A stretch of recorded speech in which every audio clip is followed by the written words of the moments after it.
வணக்கம் ஃப்ரெண்ட்ஸ். லட்சுமி அம்மா அவர்கள் எழுதிய அடுத்த வீடு, அத்தியாயம் 31.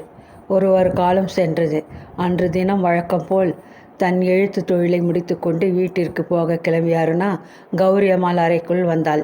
எழுதி முடித்த கைப்பிரதிகளை மேஜை மீது வைத்துவிட்டு அவள் வெளியே செல்ல திரும்பும் பொழுது, அருணா, உன்னிடம் ஒன்று பேச வேண்டும் என்று இடுமுழக்கம் செய்த வண்ணம் இரும்பு பீரோ மறைவில் ஏதோ வேலை செய்து கொண்டிருந்த கௌரி அம்மாள் வெளிப்பட்டாள். உனக்கு ஆச்சரியமாக இருக்கிறதா? ஏன் அப்படி பறக்க விழிக்கிறாய்? உட்கார், சாவதானமாக கேட்க வேண்டிய சங்கதி என்று புன்முறுவல் செய்த கௌரி அம்மாள் சுழல் நாட்காலியில் கால் மேல் காலை போட்டுக்கொண்டு அதிகார தோரணையில் அமர்ந்தாள். உனக்கு வெகு விரைவில் கல்யாணம் நடக்கப் போவதாக கேள்விப்பட்டேன். அதுவும் பெரிய இடத்துக்கு சம்பந்தமாமே. பழனியப்ப கவுண்டரின் ஒரே மகன் சுரேஷ்குமார் என்பவனை உனக்கு நிச்சயம் செய்திருக்கிறார்களாமே. இந்த ஏற்பாடு இரகசியமாக இருப்பதாக நேற்று என் சிநேகிதி ஒருத்தி என்னிடம் இரகசியமாக சொன்னாள் என்று கூறிவிட்டு கௌரி அம்மாள் தன் 32 பற்களும் தெரிய வாய்விட்டு நகைத்தாள். அருணா பதில் பேசாது மௌனமாக இருப்பதை கண்ணுற்றதும் அவள், என்ன மிகவும் ரகசியமான விஷயம் அம்பலத்திற்கு வந்துவிட்டது என்று பார்க்கிறாயா? லேடிஸ் கிளப்பு மூலம் இச்செய்தி மெல்ல ஊரில் பரவ தொடங்கியிருக்கிறது. எனக்கு தெரிய வேண்டியது ஒன்றே ஒன்றுதான். இந்த செய்தி உண்மையானதா? ஏனென்றால் அடிக்கடி இந்த ஊரில் வேலையற்ற சிலர் காரியமின்றி சில வதந்திகளை கட்டிவிட்டு வேடிக்கை பார்ப்பதுண்டு. அதனால் கேட்கிறேன் என்றாள். வெட்கத்தினால் சிவந்த முகத்தை சிறிது நிமிர்த்தி கௌரி அம்மாளை ஒரு முறை பார்த்தாள் அருணா. பிறகு ஆமாம் என்பதற்கு அடையாளமாக தலையை மெல்ல அசைத்தாள். அப்படியா? உண்மையா? சந்தோஷம். ஆனால் இன்னொன்று கேட்க விரும்புகிறேன். இந்த கல்யாணம் பெரியவர்களின் ஏற்பாடா அல்லது காதலின் விளைவா என்று கேட்டுவிட்டு மீண்டும் நகைத்தாள் அந்த அம்மாள். அருணாவின் முகம் இன்னும் அதிகமாக சிவந்து போயிற்று. மௌனமாக அவள் விரல் நகத்தை கடிப்பதைக் கண்ட கௌரி அம்மாள், காதலின் விளைவு என்று நீ சொல்லாமலேயே என்னால் ஊகிக்க முடிகிறது. ஆனால் என் மனதில் இது சமயம் தோன்றும் அபிப்பிராயத்தை வெளியிடாமல் அடக்கி வைத்து கொள்ள நான் விரும்பவில்லை. ஆமாம் அருணா, உனக்கு எவ்வளவு வயதாகிறது? 17 கூட இன்னும் பூர்த்தியாகவில்லை என்று நம்புகிறேன். இந்த சின்னஞ்சிற வயதிலே காதல் என்பதை பற்றி நீ என்ன அறிவாய்? கல்யாணம் என்பதை பற்றி தான் என்ன உனக்கு புரியப் போகிறது? ஏன் இந்த அவசரம்? நன்றாக படித்து அறிவு முதிர்ந்த பிறகு ஆலோசனை செய்து இஷ்டப்பட்ட ஒரு புருஷனை மணந்து கொள்ளக்கூடாதா என்றாள். மேலும் தொடர்ந்து பேசினாள். பணத்தையும் அந்தஸ்தையும் கண்டு ஏற்பட்டுள்ள பிரமிப்பை காதல் என்று நினைத்தாயா? அல்லது முதலாக ஒரு ஆடவனை கண்டு ஏற்பட்ட கவர்ச்சியை காதல் என எண்ணிக்கொண்டு விட்டாயா? உன்னை விட வயதிலும் அனுபவத்திலும் பெரியவர்கள் கூட முதலாக ஏற்படும் இன கவர்ச்சியை காதல் என்று நினைத்து மனம் தடுமாறி கல்யாணம் செய்து கொண்டு பிறகு வாழ்விலை மிகவும் வருத்தம் அடைந்திருக்கிறார்கள். கல்யாணம் என்பது குளிர்ந்த நிலவு வீசும் பூஞ்சோலை அல்ல. தோல்வியும் துயரமுமே அதிகம் நிறைந்ததொரு போட்டியாகும். எல்லோரும் போட்டியில் வெற்றி பெற்று விடுவார்களா? ஏதோ ஒரு சிலருக்கு தான் கல்யாணம் அமைதியையும் ஆனந்தத்தையும் கொடுக்கிறது. பெரும்பாலோருக்கு மன வாழ்க்கை சிறை வாழ்க்கையாக தான் இருக்கிறது. ஒரு சிலர் அச்சிறையை நின்று தைரியமாக வெளிவருகிறார்கள். மீண்டும் தனிமையை ஏற்று வாழ்க்கையை புதிதாக வாழ முயல்கிறார்கள். மீதி பேர்கள் தைரியமின்றி முணுமுணுத்து கொண்டு அதிலே உழல்கிறார்கள். என்னை ஆலோசனை கேட்டால் நான் ஒரு புத்திமதி கூற விரும்புகிறேன். ஆனாலும் நீ இவ்வளவு சிறிய வயதிலேயே காதல், கல்யாணம் முதலிய விவகாரங்களில் இறங்கியிருக்கக்கூடாது. 17 வயதில் காதல், 18 கல்யாணம், 19 தாய்மை, 20வது வயதில் சம்சாரத்திலே கசப்புற்று சந்நியாசம் மேற்கொள்ள நினைக்கும் விரக்தி மனப்பான்மை. சேச்ச, இது என்ன அக்கிரமம் அருணா? உன் விவாக செய்தி எனக்கு அவ்வளவாக பிடிக்கவில்லை அம்மா. நீ புத்திசாலி பெண். உனது அறிவை கல்வியில் செலுத்தி நீ பெரிய மேதையாக வர வேண்டியவள். அறிவை வளர்க்க வேண்டிய பருவத்தில் குடும்ப பாரத்தில் ஈடுபட நினைக்கிறாய். என்னவோ நான் சொல்ல வேண்டியதை சொன்னேன். பிறகு உன் இஷ்டம் என்று முடித்துவிட்டு எழுந்தாள். அருணாவிற்கு ஆத்திரமும் துக்கமும் ஒருங்கே நெஞ்சை அமுக்கின. கௌரி அம்மாளுக்கு காதல் என்பதை பற்றி என்ன தெரியும்? சதா சர்வ காலமும் ஆடவர்களை தனது சொற்களிலும் எழுத்துக்கள் மூலமும் தாக்கி கொண்டு குற்றம் கண்டுபிடிப்பதே தொழிலாக வழக்கப்பட்டிருப்பதால் அவளது மனத்திலே இரக்கம், தயை, அருள் ஒன்றுக்குமே இடமில்லாதிருக்கிறது. சுரேஷ்குமாரனை நான் எவ்வளோ தூரம் நேசிக்கிறேன். எனது அன்பு எவ்வளோ பரிசுத்தமானது. சுரேஷ்குமாரனும் தனது அந்தஸ்தையோ படிப்பையோ கருதாமல் ஏழை பெண் என்று அறிந்தும் என்னை மனமாற நேசிக்கவில்லையா? அவரது அன்பு எவ்வளவு உயர்ந்தது என்பதை தான் கௌரி அம்மாள் அறிவாளா? காதல் என்பது காணல் நிறம், கல்யாணம் என்பது ஒரு போட்டியாம்.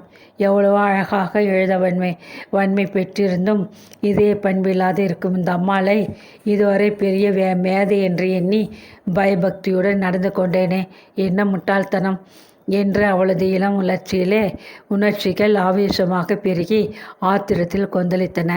தன் கீழ் வேலை செய்யும் ஒரு பெண்ணுக்கு கல்யாணம் என்ற சுப செய்தியை கேட்டதும் ஆசீர்வாதம் செய்து மகிழ்ச்சி தெரிவிப்பதை விட்டு மனம் நோக வல்லவா பேசுகிறார்கள். இவர்கள் வாய் வார்த்தை பழிக்காது இருக்க வேண்டும். வாழ்விலே இளம் வயதிலே தாயை இழந்து அருமையிலே கொடுமைப்பட்டு துன்பம் பலவு அனுபவித்தாகிவிட்டது. இனியாவது சுகமாக இருப்போம் என்று எண்ணி ஆனந்தப்பட்டு கொண்டிருக்கையில் அபசகனம் போல் இந்த அம்மாள் இப்படியா பேச வேண்டும் என்று எண்ணி துயரத்திலே அவள் மனம் துடித்தது. கண்களில் பொங்கிய நீரை சமாளித்து கொண்டு முடிவில் எழுந்திருந்தாள். தொண்டையில் லேசாக கனைத்து கொண்டு சிரமப்பட்டு தன் உணர்ச்சிகளை கட்டுப்படுத்தி கொண்டு, அம்மா, இதுவரை தாங்கள் எனக்கு செய்த உதவிக்கு மெத்த வந்தனம். இனிமேல் நான் தினசரி இங்கு வந்து எழுத்து வேலை செய்ய முடியாது என்று நினைக்கிறேன். ஆகவே இன்றுடன் இவ்வேலையை நின்று விலகிக்கொள்ள எனக்கு அனுமதியளிக்க வேண்டும் என்றாள். அதை பேசி முடிக்கும் முன் அவளது மூச்சு திணறியது. வார்த்தைகள் தடுமாறின. கௌரி அம்மாள் அருணாவை ஏற இறங்க பார்த்துவிட்டு ஒரு நிமிஷ நேரம் ஏதும் பேசாது சிலை போல் நின்றாள். பிறகு லேசாக தனக்குள் மெல்ல சிரித்து கொண்டு தோள்களை குலுக்கினாள். அருணா, நீ இங்கே வேலை செய்ய மனமும் வந்து தானாக வந்தாய். உன்னை ஏற்றுக்கொண்டேன். இப்பொழுது பிடித்தமில்லாது போக விரும்புகிறாய். தாராளமாக போகலாம். நீ வேலை செய்துதான் ஆக வேண்டும் என்று நான் வற்புறுத்தப் போவதில்லை. உனக்கு இன்றுடன் தர வேண்டிய சம்பள பாக்கியை இருந்து காரியதரிசியிடம் கணக்கிட்டு வாங்கி கொண்டு போகலாம் என்றாள். சரி என்று சிறிது கர்வமாக தலையசித்தார்னா அதிக நேரம் நிற்க விரும்பாதவளாக விருக்கென்று அறையை விட்டு வெளியே வந்தாள். கௌரி அம்மாள் மேஜை மீது பிரித்து வைத்திருந்த புத்தகத்தை படார் என்ற ஓசையுடன் மூடினாள். இடையில் செருகியிருந்த பெரிய கைக்குட்டியை உருவி எடுத்து முகத்தை துடைத்து கொண்டாள். அறைக்குள் குறுக்கு நெடுக்குமாக உலாவினாள். பிறகு ஏதோ யோசனை தோன்றியவளாக அறை நின்று வரந்தாவிற்கு வந்து வெளியே எட்டி பார்த்தாள். நாடிப்படிகளில் நிதானமாக இறங்கி போய்க் கொண்டிருந்த அருணாவை கண்டதும் ஏனோ அவள் மனம் வேதனையில் மூழ்கியது. வரந்தா கைப்பிடி சுவரில் சாய்ந்து கொண்டு அருணா என்று கூப்பிட்டாள். திடுக்கிட்ட அருணா படியில் நின்றபடி நிமிர்ந்து பார்த்தாள். இங்கே வா, ஒரு விஷயம் மறந்துவிட்டேன் என்று கௌரி அம்மாள் அழைத்தாள். அவளை பார்க்கவோ மீண்டும் அவளோட பேசவோ அருணாவிற்கு இது சமயம் கொஞ்சமும் விருப்பம் இருக்கவில்லை. எனினும் மரியாதைக்கு கட்டுப்பட்டவளாக அவள் திரும்ப அறைக்குள் வந்தாள். இரும்பு பீரோவை திறந்து மேல் தட்டில் சிறிது நேரம் துழாவிவிட்டு அவசரமாக ஒரு சிறு தந்த பெட்டியை எடுத்தாள் கௌரி அம்மாள். பெட்டியை தட்டி கைக்குட்டியால் துடைத்துவிட்டு அருணா அருகில் வந்து, இந்தா, நான் ஒருமுறை மைசூருக்கு சென்ற பொழுது இப்பெட்டியை வாங்கி வந்தேன். இந்த மாதிரியான சித்திர வேலைப்பாடுகள் கொண்ட பெட்டிகளால் என் போன்றவர்களுக்கு ஏதும் பிரயோசனம் கிடையாது. உனக்கு இது பயன்படலாம். என் ஞாபகமாக இதை வைத்துக்கொள். உன் கல்யாணத்தின் போது நான் வர முடியாது. எனக்கு பெரிய மனிதர்கள் உறவை பிடிப்பதில்லை. ஆகவே நீ வரிந்து அழைத்தாலும் வரமாட்டேன். அதனால் முன்கூட்டியே உனக்கு என் மனப்பரிசாக இதை கொடுக்கிறேனே, ஏற்றுக்கொள் என்று கூறிவிட்டு பெட்டியை அவளிடம் நீட்டினாள். அதை வாங்கி கொண்டாருனா மெல்லிய குரலில் வந்தனம் என்றாள். எப்பொழுதாவது என் உதவி தேவை என்றால் நீ மீண்டும் சிறிதும் சங்கோஜமோ ஆயாசமோ கொள்ளாமல் இங்கே வரலாம். உன் போன்ற நல்ல அறிவுள்ள பெண்களுக்கு என்னால் ஆன உதவியை எப்பொழுதும் செய்ய சித்தமாக இருப்பேன். அதுவே என் கடமை என்று கூட நான் கருதுகிறேன் என்று முடித்த கௌரி அம்மாள் தன் முகத்தை அப்பால் திருப்பிக் கொண்டாள். நான் வருகிறேன். உங்கள் அன்பிற்கு மெத்த வந்தனம் என்று கூறிய அருணா மிகவும் வேகமாக படிகளில் இறங்கி மாதர் திலகம் ஆஃபீஸை விட்டு வெளியே வந்தாள். கோபம், வருத்தம், இரக்கம் என்று பல்வேறு உணர்ச்சிகளும் அவள் உள்ளத்தில் போராடின. அன்று சாயங்காலம் அவள் தன் வீட்டை அடைந்த பொழுது வாயிலில் பழனியப்ப கவுண்டரின் கார் நிற்பதை கண்டாள். ஹாலில் இருந்தபடியே ஒரு கண்ணால் வெளி தோட்டத்தை கண்குத்தி பாம்பு போல் கவனித்து கொண்டிருந்த ஜெகதா தோட்டத்திற்குள் அருணா நுழைந்ததும் ஒரே பாய்ச்சலில் அவளை அணுகினாள். அருணா, உனக்கு நான் எச்சரிக்க வேண்டும் என்றிருந்தேன். அதற்குள்ளாகவே ஆஃபீஸிற்கு புறப்பட்டு போய்விட்டாய். தம்பி சுரேஷ் வந்து உன்னை பார்த்து போக ரொம்ப நேரமாக காத்துக்கிட்டு இருக்கு. நேத்தே சொன்னனே, இனிமேல் அந்த எழுத்து வேலை வேண்டாம். அதற்கு ஒரு முழுக்கு போட்டு விடு. உத்தியோகம் செய்கிறது தம்பிக்கு. நீ இப்படி ஒழிஞ்ச வேலைக்கு குமஸ்தா உத்தியோகம் செய்கிறது தம்பிக்கு தெரிஞ்சால் நன்றாகவே இருக்காது. நீ எங்கேயோ சிநேகிதி வீட்டிற்கு போயிருப்பதாக சொல்லி பேச்சு கொடுத்து கொண்டிருக்கிறேன். அதனாலே நீயே அப்படியே சொல்லிவிடு, என் குட்டை உடைத்து விடாதே என்று அரை குரலில் ரகசியமாக எச்சரித்துவிட்டு ஹாலுக்குள் கேட்க வண்ணம் குரலை உயர்த்தி கொண்டு, நல்ல பெண்ணு நீ, இப்படியா ஒரு சிநேகிதி வீட்டில் போய் மணிக்கணக்காய் உட்கார்ந்திருப்பாய்? தம்பி வந்து வெகு நேரமாக காத்து கொண்டிருக்கிறது என்றாள். ஹாலுக்குள் பிரவேசித்தாருனா அங்கே சோஃபா ஒன்றில் சாய்ந்து கொண்டிருந்த சுரேஷ்குமாரனை கண்டு சங்கோஜத்துடன் புன்முறல் செய்தாள். பின்னால் நிழல் போல் வந்த ஜெகதா அருணாவின் களைப்பு நிறைந்த முகத்தை கலக்கத்துடன் பார்த்துவிட்டு ஜாடையாக, நீ போய் காஃபியை கலக்கி எடுத்து கொண்டு வா, அதுவரை நான் தம்பியோடு பேசி கொண்டிருக்கிறேன் என்று கூறினாள். அதே சமயம் போய் மூஞ்சியை கழுவி கொஞ்சம் பவுடர் அப்பி கொண்டு வா என்று சுரேஷ் காணாத சமயம் இடது கையால் அபிநயம் செய்து அருணாவிற்கு ஜாடை காட்டினாள். பெரியம்மா உத்தரவுப்படி தன்னை அலங்கரித்து கொண்டு தட்டில் காஃபி டம்ளருடன் உள்ளே பிரவேசித்தாருனா ஹாலில் சுரேஷ்குமாரன் மட்டும் தனியே உட்கார்ந்திருப்பதை கண்டாள். மேஜை மேத அவள் வைத்து போயிருந்த தந்த பெட்டியை அவன் கையில் வைத்து பரிசோதித்து கொண்டிருந்தான். மிகவும் அழகான பெட்டி. இதை இன்று வாங்கினாயா என்ன என்று வினவியபடி அவன் புன்முறுவல் செய்தான். இல்லை, நான் வேலை செய்து வந்த பத்திரிகை ஆசிரியர் கௌரி அம்மாள் இதை எனக்கு பரிசாக கொடுத்தார்கள் என்று கூறியார்னா வெட்கத்துடன் முகம் சிவக்க தடிமாறினாள். பரிசா? எதற்கு? உன்னுடைய கட்டுரைகள் எதற்கேனும் பரிசு கிடைத்ததா என்று வியப்புடன் கேட்ட சுரேஷ்குமாரன் அவள் கொண்டு வந்து வைத்த காஃபி டம்ளர்களில் ஒன்றை எடுத்துக்கொண்டு பருக துவங்கினான்.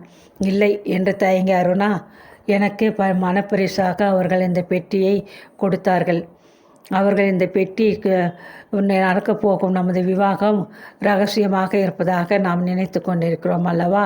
எப்படியோ அது கௌரி அம்மாள் காதில் வந்து விழுந்து விட்டிருக்கிறது. அவர்கள் அதை பற்றி என்னை விசாரித்தார்கள் என்றால் மிகவும் சங்கோஜத்துடன், நானும் உன்னிடம் இதை பற்றி தான் சொல்ல இருந்தேன். இன்றைய தினம் நான் சந்தித்த என் நண்பர்கள் எல்லோரும் என் கல்யாணத்தை பற்றி விசாரித்தார்கள்.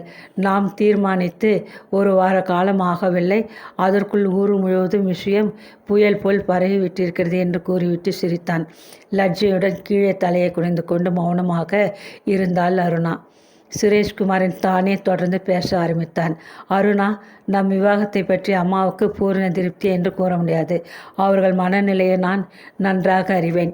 வேறு எவ்வளோ பெரிய இடத்தில் பெண் கிடைக்க சந்தர்ப்பம் இருந்தும் காதல் என்று நான் பிடிவாதம் செய்து உன்னை மணக்க நிச்சயித்து கொண்டு விட்டதாக அவர்களுக்கு கொஞ்சம் வருத்தமாக இருக்கிறது. ஆனால் நாளடைவில் அது சரியாகிவிடும். நான் நாளை இரவு வண்டிக்கு பட்டணத்திற்கு போகிறேன். இந்த ஒரு வருஷம் படித்து முடித்த பின்புதான் நாம் திருமணம் செய்து கொள்ளலாம் என்பது அப்பாவின் அபிப்பிராயம். அவருக்கு நம் திருமணத்தில் சிறிதும் ஆட்சேபனை இல்லை. ஆகவே அவர் இஷ்டப்படி நடப்பது தான் சிறந்தது. எனக்கு இந்த ஒரு வருஷ காலம் எப்படி தான் கழியுமோ என்று மிகவும் சுமையாக தெரிகின்றது.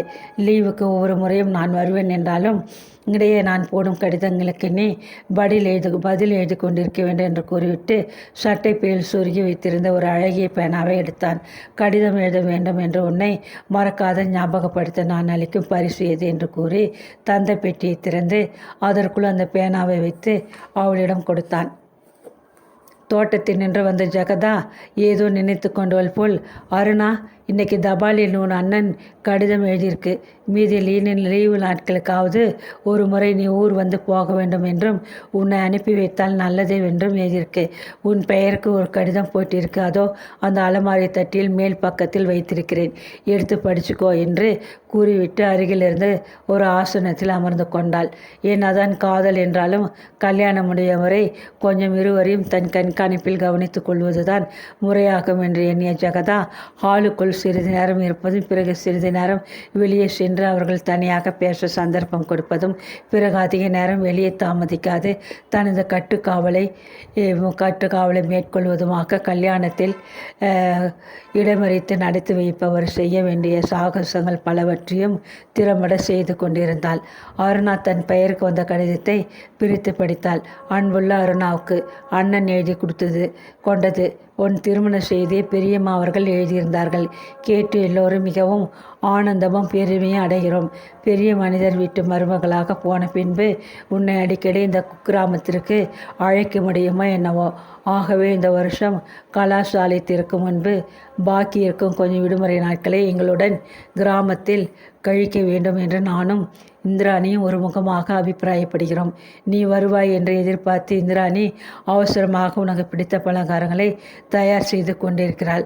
அப்பாவும் உன் வருகையை எதிர்பார்க்கிறார். மற்றவை நேரில் எங்கள் வேண்டுகோளை நிறைவேற்றுவாய் என்று நம்புகிறோம். உன் அன்புள்ள அண்ணன் ஆனந்தன். கடிதத்தை படித்து முடித்ததும் அதை சுரேஷ்குமாரிடம் கொடுத்தாள். அதை படித்த அவன், சரி, நீ உன் கிராமத்திலும் நம் விவாக விஷயம் பரவிவிடும். சில விஷயங்கள் எவ்வளவுதான் நாம் தடுத்தாலும் நம்மை அறியாமலேயே பிரபலியம் அடைந்து விடுகின்றன என்று கூறிவிட்டு நகைத்தான்.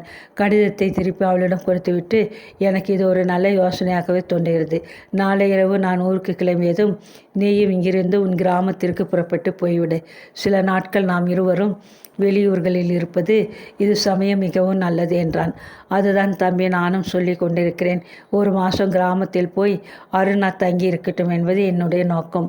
ஒரு கண் போல ஒரு கண் இருக்காது. கல்யாண விஷயம் 4 பேர்கள் காதில் பட்டால் 4 பேரும் 4 பேசுவார்கள். திருஷ்டி பட்டுவிட்டால் பிறகு பெரிய கஷ்டமெல்லாமா வந்து சேரும் என்று பிரசங்கம் செய்தால் ஜெகதா. கொஞ்ச நேரம் பொது விஷயங்களை பேசி கொண்டிருந்து விட்டு சுரேஷ்குமாரன் பிரியாவிடை பெற்றுக்கொண்டு சென்றான். அன்று இரவு போஜனத்திற்கு பிறகு தன் அறையில் மேஜை அருகே வந்து உட்கார்ந்த அருணா அண்ணனுக்கு கடிதம் எழுத நினைத்தாள். காகிதத்தை எடுத்து வைத்துக்கொண்டு மேஜை மீது இருந்த தந்த பெட்டியை திறந்து அந்த பேனாவை எடுத்தாள். முதலாக அந்த அழகிய பேனாவில் அண்ணனுக்கு எழுத வேண்டும் என்ற ஆவலுடன் மூடியை திறந்து இங்கியை துதறிவிட்டு கையில் எடுத்தாள். எதிர்பாராத திடீரென்று கையில் இருந்து வழுக்கி கொண்டு அது தரையில் பொத்தென்று சப்தத்துடன் விழுந்துவிட்டது. நெஞ்சம் துணுக்குற்ற அருணா பதற்றத்துடன் எழுந்து குனிந்து தரையில் கிடந்த பேனாவை எடுத்து வெளிச்சத்தில் உற்று நோக்கினாள்.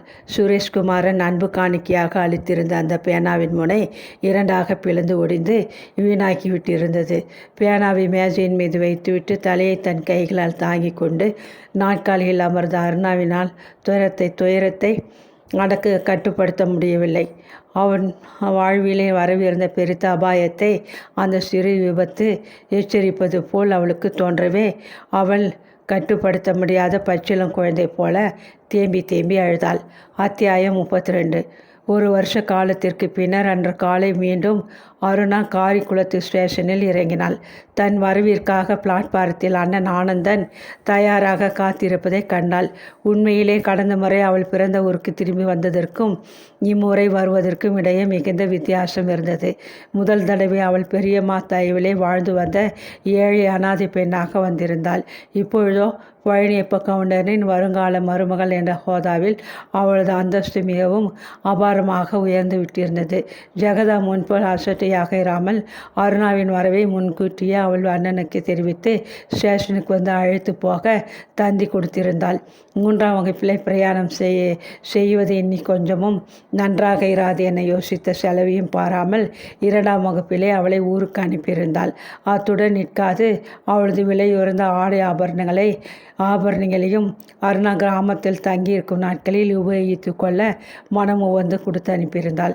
ஆகவே கையில் ஒரு சிறு பெட்டியுடன் கிழிந்த பாவாடையும் அழுக்கு தாவணியமாக வண்டி நின்று இறங்காத அருணா புது பட்டு புடவை சலசலக்க பெரிய பண்ணையார் வீட்டு பெண்களை மிஞ்சும் தோரணையில் வெள்ளி கூஜா படுக்கை பெட்டிகள் சகிதம் உயர்ந்த வகுப்பு பெட்டியை நின்று இறங்கியதும் ஆனந்தனுக்கு வியப்பையே அளித்தது. அருணா, 1 வருஷத்திற்குள் அடையாளம் தெரியாத மாதிரி மாறிவிட்டிருக்கிறாயே. பெரிய மனிதர் வீட்டு மருமக பெண் அல்லவா என்று பரிகாசமாக விளம்பிய வண்ணம் அருகில் விரைந்து சென்று தங்கை கையில் பிடித்திருந்த வெள்ளி குஜாவை வாங்கி கொண்டான் ஆனந்தன். கெட்டி படுக்கையை ஆள் சுமந்து வர அண்ணனும் தங்கையும் ஸ்டேஷனுக்கு வெளியே வந்தனர். அங்கே தயாராக காத்து நின்ற வில்வண்டிக்குள் சாமான்களை ஏற்றிவிட்டு கூட வந்த ஆள் வண்டி ஓட்டி ஆசனத்தில் ஏறி உட்கார்ந்து கொண்டான். வண்டி நம்முடையதா? புதிதாக இருக்கிறதே என்று வினவி அருணா வண்டிக்குள் ஏற திரும்பினாள். அவள் கேள்விக்கு பதிலளிக்க வாயை திறந்த ஆனந்தன் தன் பெயரை சொல்லி யாரோ உரத்து கூவி அழைப்பதை கேட்டு சப்தம் வந்த திசையை நோக்கினான். அது சமயம் ஸ்டேஷனை நோக்கி வந்து கொண்டிருந்த ஒரு பெரிய வில்வண்டி அவர்களது அருகே வந்து நின்றது. எங்கேயோ பராக்கு பார்க்கிறாயே, நான் தான் கூப்பிட்டேன். ஆமாம், இன்னமும் 6:30 மணி பேசஞ்சர் போய்விடவில்லையே. இந்த பாழாய் போன கடிகாரம் திடீரென்று நின்றுவிட்டது. இதை நம்பி நான் இன்று காலை அதிக நேரம் தூங்கிவிட்டேன். அவசரமாக எனக்கு கருந்திட்டான்குடி வரை போய் வர வேண்டியிருக்கிறது என்று உரத்த குரலில் பேசிய வண்ணம் வண்டி நின்று இறங்கினான் ஒரு ஆடவன். அவனை கண்டதும் அருணா ஒரு கணம் திடுக்கிட்டு போனாள். 1 வருஷ காலத்தில் சிதம்பரம் இன்னமும் உயரமாகவும் பருமனாகவும் வளர்ந்து தோற்றத்திலே மிகவும் மாறிவிட்டிருந்தான். நீ எங்கே காலை வேளையில் இந்த பக்கம் வந்தாயாம் என்று வினவிய சிதம்பரம் வண்டியின் மறுபக்கத்தின் மறைவிலே நின்று கொண்டிருந்த அருணாவை கண்டதும் ஆச்சரியத்தில் மௌனமாகி விட்டான். வியப்பும் மகிழ்ச்சியும் அவன் முகத்திலே ஒருங்கே பிரதிபலித்தன. சில வினாடிகள் பொறுத்து, ஆனந்தா, உன் சகோதரி ஊரிலிருந்து வரப்போகும் விஷயத்தை நீ எனக்கு தெரிவிக்கவே இல்லையே என்று மனத்தாங்களுடன் கேட்டான். உனக்கு மிகவும் ஆச்சரியத்தை உண்டாக்க வேண்டும் என்றுதான் தெரிவிக்கவில்லை. நீ மிகவும் வியப்படையக்கூடிய வேறொரு முக்கிய விஷயம் கூட உனக்கு நான் சொல்லப் போகிறேன். இப்போது நாம் பேசிக்கொண்டு நின்றோமானால் 6:30 மணி பேசஞ்சரை நீ தவற விட்டு விடுவாய். வண்டி வர இன்னும் 4 நிமிஷம் கூட இல்லை. போய்விட்டு மாலையில் வீட்டிற்கு வா. பிறகு சாவகாசமாக பேசிக்கொள்ளோம் என்று கூறிவிட்டு புன்முறல் செய்தான். அருணாவை வைத்த விழி வாங்காது வியப்புடன் கவனித்து கொண்டு மெய் மறந்து நின்ற சிதம்பரம் துணுக்குற்று தன் உணர்வுகள் எழுதுவனாக ஆனந்தன் பக்கம் திரும்பினான். சரி, சாயங்காலம் பேசிக்கொள்ளலாம் என்று விடை பெற்று கொண்டான். அருணா, சுகந்தானாயம்மா என்று என்னை நினைவைக்கிறதல்லவா என்று விளையாட்டாக கேட்டுவிட்டு ஸ்டேஷனை நோக்கி விரைந்து சென்று விட்டான். வண்டி பாதி வழி செல்லும் மட்டும் அண்ணனும் தங்கையும் மௌனமாக இருந்தார்கள். வெகு நேரம் அருணாவிற்கு தன் ஆவலை கட்டுப்படுத்த முடியவில்லை. அண்ணா, அடுத்து விட்டு சிதம்பரமும் நீங்களும் நெருங்கிய நண்பர்களாகிவிட்டீர்கள் போலிருக்கிறதே என்று வியப்புடன் வினவினாள். அவளுக்கு நேரடியாக சட்டென ஆனந்தன் பதிலளிக்கவில்லை. அருணா, இந்த 1 வருஷ காலத்தில் நம் அனைவர் வாழ்க்கையிலும் நினைத்து பார்க்க முடியாத பலவித விசித்திர சம்பவங்கள் நடந்துவிட்டிருக்கின்றன. பழனியப்ப கவுண்டரின் மகனை மணந்து விரைவில் அவர்கள் வீட்டு மருமகளாகும் பெரும் பாக்கியம் உன்னை தேடிக்கொண்டு வந்திருக்கிறது. அதேபோல் இங்கே எங்களுக்கும் சுபிட்சம் என்பது வலிவிலே அடுத்த வீட்டு சிதம்பரம் மூலம் தானே நட்புரிமை பாராட்டி கொண்டு வந்துவிட்டிருக்கிறது. அப்பாவின் குணம் உனக்கு தெரிந்தது தானே. ஆரம்பத்திலே அவர் சிதம்பரத்திடம் கடுமையாக பகைமை பாராட்டி நம் 2 வீடுகளையும் பிரித்து இடித்து சுவரை புதுப்பிக்க செய்தார். சிதம்பரத்துடன் பேசக்கூடாது, அவனை பார்க்கக்கூடாது என்றெல்லாம் எனக்கும் உத்தரவுகள் போட்டார். ஆனால் அப்பாவின் கடுமையான போக்கு தெய்வத்திற்கு கூட பொறுக்கவில்லை போலிருக்கிறது.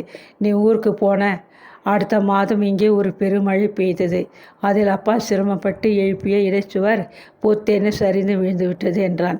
இடைச்சுவர் எழுந்ததும் 2 வீடுகளுக்கும் இடையே சிநேகிதம் பரஸ்பரம் ஒன்று கலந்தது போலிருக்கிறது என்று கண்களை சிமிட்டிவிட்டு அருணா சிரித்தாள்.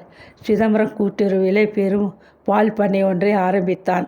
வாக்கு சாமர்த்தியத்தினாலும் ஊரில் பலரை தன் பால் பண்ணையில் பாகஸ்தர்களாக சேர்த்து ஆடம்பரமாய் பால் பண்ணை ஆரம்பித்து விட்டான். முதலில் அவன் வந்து கேட்டபொழுது அப்பா அதில் சேர மறுத்து மிகவும் கடுமையாக அவனை பேசி அனுப்பிவிட்டார். பால் பண்ணை மிகவும் அமோகமாக நடக்க ஆரம்பித்தது.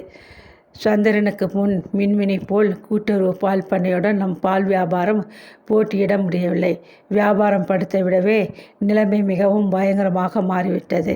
அப்பா சில மாதங்களில் தானே வழிக்கு வந்துவிட்டார். தானே சிதம்பரத்திடம் அலுவல் சென்று தன்னையும் பால் பண்ணை கூட்டுறவு சங்கத்தில் சேர்த்து கொள்ளும்படி கேட்டார் என்று ஆனந்தன் விவரிக்கும் முன் அருணா உற்சாகத்துடன் குறுக்கிட்டாள். அப்படியென்றால் என் யூகம் சரியானதுதான். அடுத்த வீட்டிற்கும் நமக்கும் இப்பொழுது ஒற்றுமை நிலவிருக்கிறது. சிதம்பரம் பேசிய தோரணையிலேயே நீங்கள் நெருங்கிய நண்பர்களாகிவிட்டீர்கள் என்று நான் உணர்ந்து கொண்டேன். இந்த சங்கதியை கேட்பதற்கு மிகவும் மகிழ்ச்சியாக இருக்கிறது அண்ணா. வாழ்க்கையில் நாம் அண்டை அயலாருடன் ஒத்துப்போய் சிநேக பாவத்திலே வாழ முயற்சிப்பதுதான் முறையாகும்.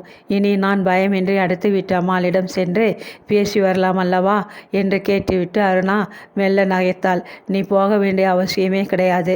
பொழுது விடியாமல் இருந்தாலும் இருக்கும். அந்த அம்மாள் நம் வீட்டிற்கு தினமும் ஒரு முறை வந்து போவது தவறாது. இதில் ஒரு ரகசியம் உனக்கு சொல்ல விரும்புகிறேன். சிதம்பரத்தின் தாயாருக்கு இந்திராணி மீது தனியானதொரு அபிமானம் ஏற்பட்டிருக்கிறது.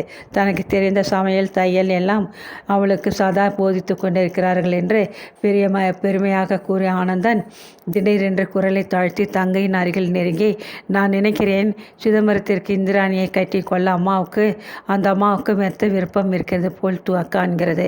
அப்பா சம்மதிப்பாரா என்று கொஞ்சம் தயங்கினார்கள் போல் இருக்கிறது. என்னை கேட்டால் நான் அந்த சம்மதம் கிடைக்கக்கூடாத பெரிய அதிர்ஷ்டம் என்றுதான் சொல்வேன். சிதம்பரம் பார்வைக்கு நேரத்தில் சற்று கருப்பு, ஆனால் குணத்தில் தங்க கம்பி. இந்திராணியை கட்டி கொள்ள ஆசைப்படுவதாக அவன் ஒரு வார்த்தை கேட்கட்டும் என்று காத்திருக்கிறேன். கேட்டால் இப்படியோ அப்பாவிடம் பேசி சமாதானம் செய்து ஒப்புக்கொள்ள செய்து விடுவேன் என்ற நம்பிக்கை இருக்கிறது. சிதம்பரம் இந்திராணிக்கு மிகவும் பொருத்தமான கணவன் என்று நினைக்கிறேன். நீ என்ன சொல்கிறாய் என்று வினவினான். அருணாவின் முகம் திடீரென்று களை எழுந்து வெளியடைந்தது. சொல்ல முடியாத பெரும் திகிலில் அவள் நெஞ்சு பதைத்தது. சிதம்பரத்திற்கு அக்காவை கட்டி கொள்ள விருப்பம் இருக்கலாம். ஆனால் அக்காவுக்கும் விருப்பம் இருக்க வேண்டாமா? அப்பாவும் நீங்களும் நிச்சயித்து விட்டால் போதுமா? அக்காவின் சம்மதமும் வேண்டாமா என்று சாதுரியமாக கேட்டால் மெல்லிய குரலில். ஏன் இந்திராணி சிதம்பரத்தை கட்டி கொள்ள மறுப்பாள் என நினைக்கிறாயா? உன்னை போல் அவள் கலாசாலையில் படித்து கொண்டிருந்தால் ஒரு சமயம் அவள் மறுக்க சந்தர்ப்பம் இருக்கலாம். நான் கூறுவது உனக்கு விளங்குகிறது என்று நினைக்கிறேன்.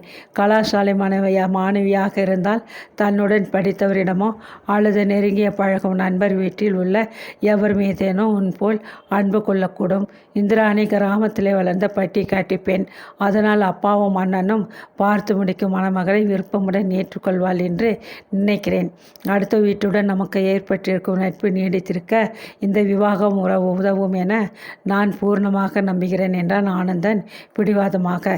விவாகத்தினால் நட்பு நீடிக்கும் என்பதை கேட்க எனக்கு சிரிப்பு வருகிறது அண்ணா. உண்மையை சொல்லப்போனால் நண்பர்கள் உறவினர்களிடையே விவாக பந்தம்தான் பெரிய பிளவை உண்டாக்கி இருக்கிறது என்று நான் நினைக்கிறேன். மேலும் அண்ணா, உங்கள் விவாதம் தவறு. காதல் என்பது ஏற்படாவிட்டாலும் ஒரு பெண்ணுக்கு தனக்கு வரப்போகும் கணவன் இப்படிப்பட்டவனாக இருக்க வேண்டும் என்ற லட்சியம் ஒன்று இல்லாமலா போய்விடும்? இந்திராணி மனத்தில் தன் கணவரை பற்றி எந்த விதமான லட்சியங்கள் கொண்டிருக்கிறாளோ யார் கண்டது என்றாள். இந்திராணி மனதிலே இதை பற்றி ஏதேனும் லட்சியங்கள் இருந்தால் அதற்கெல்லாம் பொருத்தமானவன் சிதம்பரம் என்று தான் நான் உறுதியாக கூறுவேன். ஏனெனில் சிதம்பரத்தை போன்ற ஒரு லட்சிய மனிதன் இந்த பாரத கண்டம் முழுவதும் சல்லடை போட்டு தேடினாலும் கிடைக்கக்கூடியவன் அல்ல. படிப்பு, அடக்கம், பதவி, வாக்குவன்மை என்று பல நற்குணங்களும் ஒருங்கே பெற்றவன் என்று மிகவும் உணர்ச்சி வசத்தில் ஆனந்தன் பேசிக்கொண்டே போனான். நீங்கள் புகழும் தோரணையை பார்த்தால் ஏதேது நீங்கள் ஒரு பெண்ணாக இருந்தால் சிதம்பரத்தை தான் மணந்து கொள்வேன் என்று கூறிவிட்டு கேலியாக நகைத்த அருணா, அண்ணா, வீடு வந்து விட்டது போல் இருக்கிறது. நம் விவாதம் இத்துடன் நிற்க வேண்டியதுதான் என்றாள். வண்டியில் நின்று இறங்கிய அருணா சற்று தயக்கத்துடன் கூடத்திற்குள் மெல்ல நுழைந்தாள். முற்றத்து ஓரத்தில் கிடந்த பெஞ்சு மீது உட்கார்ந்திருந்த சதாசிவத்தை கண்டதும் பயத்தினால் அவளது கால்கள் தள்ளாடின. என்ன சொல்வாரோ என்ற அச்சத்துடன் கூஜாவை கீழே வைத்துவிட்டு தலையை குனிந்து கொண்டு நின்றாள். வெள்ளி கூஜாவா? பணக்கார வீட்டு மருமகள் அல்லவா? அதற்கேற்ற ஆடம்பரமெல்லாம் இருக்க வேண்டாமா என்று தனக்குள்ளே பேசுகிறவன் போல் தாழ்ந்த குரலில் கூறிய சதாசிவம் ஏளனமாக நரைத்தான். குள் என்று 4-5 முறை இருமிவிட்டு பெரியம்மா வீட்டில் படிக்க போனதற்கு பெரிய மனிதர் வீட்டு மருமகளாகும் பாக்கியம் கிட்டது. அதுவரை நான் பெரிய அதிர்ஷ்டக்காரன்தான். அதிர்ஷ்டம் இனி யாருக்கு வந்தென்ன, வராவிட்டால் என்ன, என் காலம் முக்காலும் ஓடிவிட்டது. எப்படியோ நீங்கள் ஒவ்வொருவரும் குடும்பத்தை விட்டு வெளியேறினால் சரி என்றான் விரக்தியாக. வீட்டிற்குள் நுழைந்ததும் தந்தை அளித்த வரவேற்பு அருணாவிற்கு மிக்க வருத்தத்தை கொடுத்தது. கூடத்திலே அதிக நேரம் நிற்க மனம் கூசியவளாக சமையலறையை நோக்கி விரைந்தாள். காலை சமையலுக்கு காய்கறி நறுக்கி கொண்ட இந்திராணி தங்கையை கண்டதும் பாய்ந்தோடி வந்து தழுவி கொண்டாள்.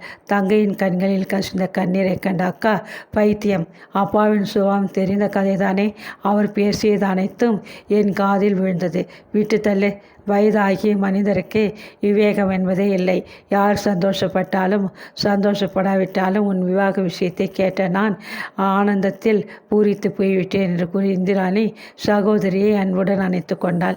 சமையலறையை சுற்றுமுற்று பார்த்துவிட்டு மிகவும் ஆச்சரியத்துடன், அக்கா, முன்பெல்லாம் இருள் அடைந்து கிடக்கும் இந்த அறை இப்பொழுது மிகவும் வெளிச்சமாக காண்கிறதே என்றாள் அருணா.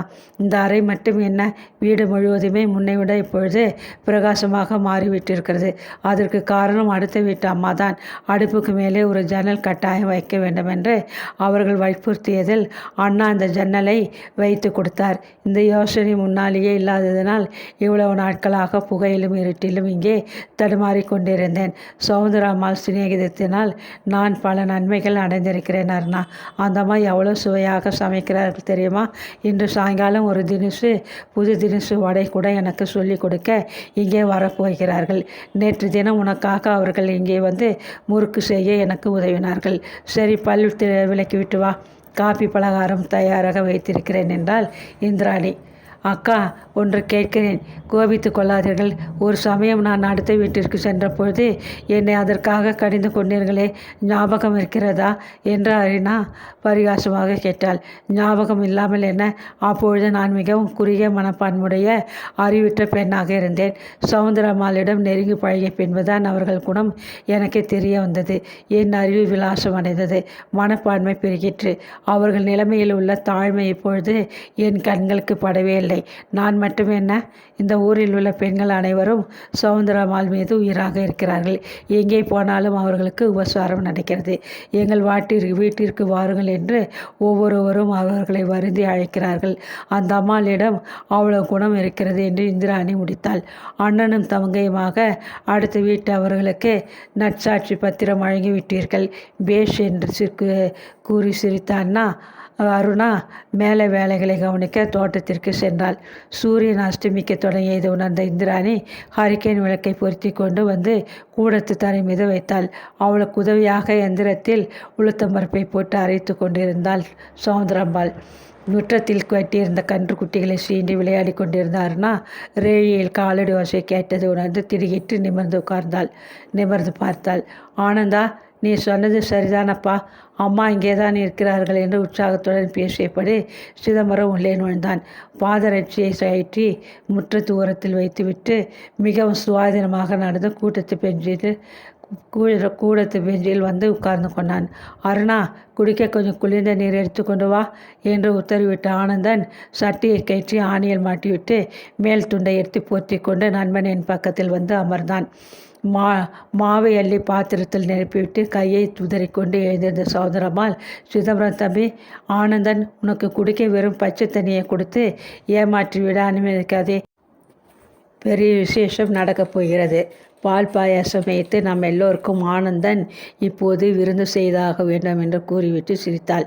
இந்திராணி புடவை தலைப்பால் வாயை மூடிக்கொண்டு தாழ்வாரத்தில் படிந்து நின்ற இருளில் சங்கோஜத்துடன் மறைந்து கொண்டாள். அம்மா, நீங்கள் புதிர் போடுவதற்குள் பேசுகிறீர்கள், விளக்கமாக சொன்னால் தானே புரியும் என்று கேட்ட சிதம்பரம் அருணா கொண்டு வந்த தண்ணீர் பாத்திரத்தை வாங்க கையை நீட்டிக்கொண்டு எழுந்திருந்தான். பாக்குத்தூள் வியாபாரி பழனியப்ப கவுண்டரை பற்றி கேள்விப்பட்டிருக்கிறாய் அல்லவா? அவர் மகன் சுரேஷ்குமாரனுக்கு அருணாவை கட்டி கொடுக்க நிச்சயமாகி இருக்கிறது. அருணாவுக்கு கல்யாணம் கூடிவிட்டது என்றால் சௌந்தரம்மாள் மகிழ்ச்சியுடன். உண்மையாகவா என்று கேட்ட சிதம்பரம் திடுகிட்டு கையை இழுத்து கொண்டான். மறுகணம் அருணா அளித்த தண்ணீர் பாத்திரம் தொப்பென கூடத்து தரையின் நடுவே ஹரிக்கேன் விளக்கு மீது விழுந்தது. களீர் என்று ஓசையுடன் விளக்கின் கண்ணாடி உடைந்த நாலாபுறமும் சிதறியது.